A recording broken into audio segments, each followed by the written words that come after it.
jioni ya leo tumekuletea habari za Yesu. Sema amina. Amen.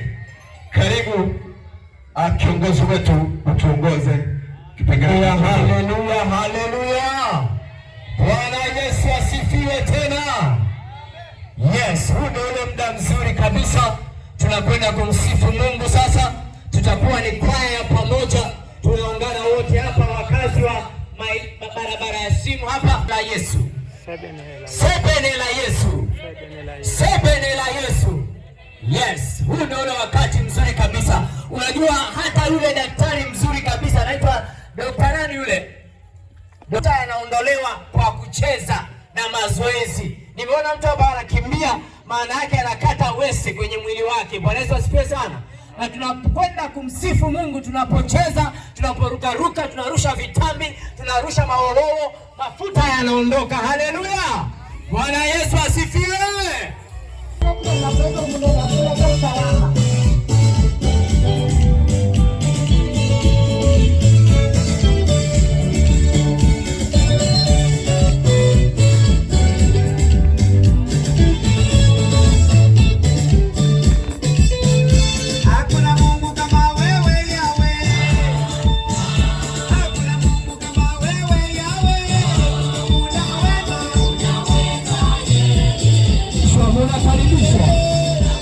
Unakaribishwa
tunaruka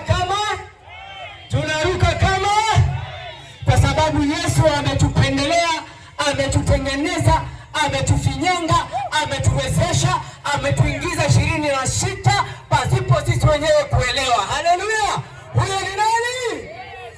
Yesu, Yesu, Yesu, Yesu, Yesu, Yesu, Yesu. Haleluya!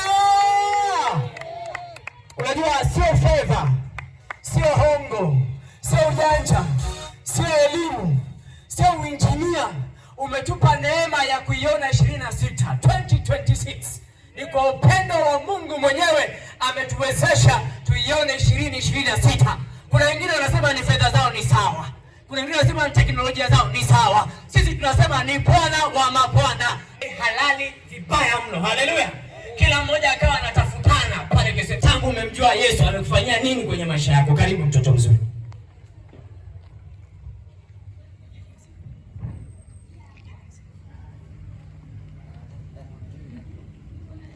Sijaumwa. Haleluya! Bwana Yesu asifiwe. Amina. Amina. Mtoto mzuri anasema ya kwamba hajaumwa. Kuna watu sasa hivi wako mawenzi wamelazwa. Kuna watu tangu Januari, tangu mwaka jana Disemba, kuna bili zinaendelea kuhesabika pale KCMC. Kuna bili zinaendelea kuhesabika pale Moi. Kuna bili zinaendelea kuhesabika pale Aga Khan. Lakini mtoto ameshuhudia kwamba Yesu Kristo amemwezesha, hajaumwa, hajameza pale. Fanya nini ndani ya maisha yake? Karibu mkaka. Bwana asifiwe. Bwana asifiwe. Amen. Basi mimi nitasema Yohana 3:16 inasema, kwa maana jinsi hii Mungu aliupenda ulimwengu hata akamtoa mwanawe pekee, ili kila amwaminie asipotee bali awe na uzima wa milele. Na huo ndio ujasiri nilionao kwa Yesu, kwamba ninao uzima wa milele katika yeye. Na Warumi ile sura ya 3 inasema pale kwamba kila mtu amepungukiwa na amefanya dhambi na amepungukiwa na utukufu wa Mungu, lakini anahesabiwa haki bure kwa neema. Sio bure tu kwamba haki mtu unahesabiwa haki. Kuna mtu alienda pale msalabani akafa kwa ajili yangu mimi na wewe, ili tuweze kusamehewa dhambi. Kwa hiyo nina ujasiri kwamba nimesamehewa dhambi, niko huru na niko katika safari ya kwenda mbinguni. Hiyo inatosha sana. Amen. Shuhuda moto moto hapa. Haleluya. Mimi namshukuru Mungu kwa kweli. Tangia nimemjua huyu Yesu. Hivi mnaniona? Yesu ni mzuri, sio mzuri? Anaponya, aponyi. Mimi kwa kweli namshukuru Mungu tangia nimeokoka, nimeona uaminifu wa Yesu. Namshukuru Mungu amenitetea kwenye masomo yangu na mpaka sasa hivi naendelea vizuri, na namshukuru Mungu kwa maana ananitetea kwenye masomo yangu na faulu vizuri katika uwastani mzuri, na sasa hivi niko chuo. Kwa kweli namshukuru Mungu kwa maana yeye ni mwaminifu na wa haki. Haleluya. Mabinti wenzangu mnaonisikia hapa, naambiaje? Mkiingia kwa Yesu hata danganya na wanaodanganya huko kuwapa mimba sijui nini. Yaani ukiwa na Yesu unakuwa na ujasiri. Yaani hakuna mtu atakaye kudanganya na kitu chochote. Haleluya. Yaani ukiwa umeokoka alafu ni binti, yaani nakuhakikishia adui hata kuchezea. Yaani utakuwa mtu shujaa kama Malkia Esther alivyo pale. Haleluya, haleluya. Bwana Yesu asifiwe. Bwana Yesu asifiwe sana. Mimi namshukuru Mungu anabadilisha. Ukija kwenye haya maisha lazima utabadilika. Amen. Karibuni sana. Hata kama ukiugua utaona kila mmoja anakutetea. Hata utajua ametokea wapi. Amen. Haleluya. Amen. Bwana Yesu asifiwe. Mimi tangu nimeokoka nimeona faida kubwa katika maisha yangu. Katika kijiji cha Sambarai nilipata ugonjwa wa ghafla nikiwa shambani. Mimi ni mkulima, napenda sana kulima. Wakati napalilia nilianguka ghafla shambani na nikachukuliwa na watu nisiowajua, wakanipeleka nyumbani, na siku hiyo mvua ilikuwa inanyesha kubwa sana. Nilipofikishwa pale nyumbani hali yangu ikawa mbaya mno. Nikakimbizwa mawenzi wakasema nikimbizwe KCMC. kumbe kutumboni kulikuwa kumeharibika. Mara moja nikapelekwa KAOF, nikapata operation 2 chini ya ziwa na chini ya kitofu, bila mimi kujitambua. Lakini Mungu aliniponya. Wala hizo hela sijui zilitoka wapi, hata aliyenipa simjui, bali mimi nilijikuta niko salama. Namshukuru Mungu, yani aliniponya. Watu wengine wote mara walikuwa wanangojea operation, wanaambiwa mara waende kliniki. Lakini mimi sikwenda kliniki. Walipokuwa wameandika kwamba niende kliniki miezi 6 ndio nipasuliwe, sikwenda kliniki. Bwana Yesu alinitetea na nilipata operation, na sijui watu waliolipa hizo pesa na washukuru. Na nimepona, niko salama. Mimi ni mkulima na sasa hivi ndo nalima, nimezidisha na kuzidisha. Kijijini kwetu kuna watu watakiwa kufanyiwa operation, ikabidi kikao jamii nzima, ukoo mzima wakae, kwa sababu operation milioni 7. Operation milioni 7. Sasa inakuwaje hii operation? Maana hii milioni 7 tungenunua watoto wetu 3 pikipiki, wakapiga bodaboda, hela ingerudi. Sasa milioni 7 inatakiwa iende pale Moi chap chap. Ikabidi watu waitane kikao kule kijijini kwetu. Lakini mtumishi wa Mungu amesema ya kwamba operation ilipiwa. Haleluya! Alafu watu wanasema hakuna miujiza. Kwa Yesu miujiza iko live. Haleluya, haleluya. Yes, karibu katibu wetu wa kanisa. Tuambie Yesu amekufanyia nini katibu wetu wa kanisa? Jambo kubwa kabisa na ambalo walitasaulika kwenye maisha yangu. Jambo la kwanza, nimesamehewa dhambi. Zaburi ya 32 mstari wa kwanza. Heri aliyesamehewa dhambi na kusitiriwa makosa yake. Hilo ni jambo kubwa. Kwa sababu Yesu akikuokoa hakuachi uendelee na dhambi zako. Anakutakasa, anakusafisha. Na tukumbuke kwamba kuna maisha baada ya kifo. Wale tunaodanganyana sijui itakuombea sala ndefu alafu Mungu atakuhurumia. Huo ni uongo wa adui. Kwa hiyo jambo muhimu, Yesu anakusamehe dhambi, anakusafisha na anakupa nguvu ya kushinda dhambi. Kwa hiyo kuna wengine wakawa wanajiuliza, sasa mbona tunamwona fulani mnasali naye na nini na nini? Mtazame Yesu. Je, ushakumwona mahali Yesu ameanguka? Alisema, ni nani anishuhudiaye kwamba nina dhambi? Hakuna aliyenyoosha hata kidole. Kwa hiyo ukitaka kujipima, jipime kwa Yesu, usijipime na watu. Mungu awabariki sana. Bwana Yesu asifiwe sana. Bwana Yesu asifiwe.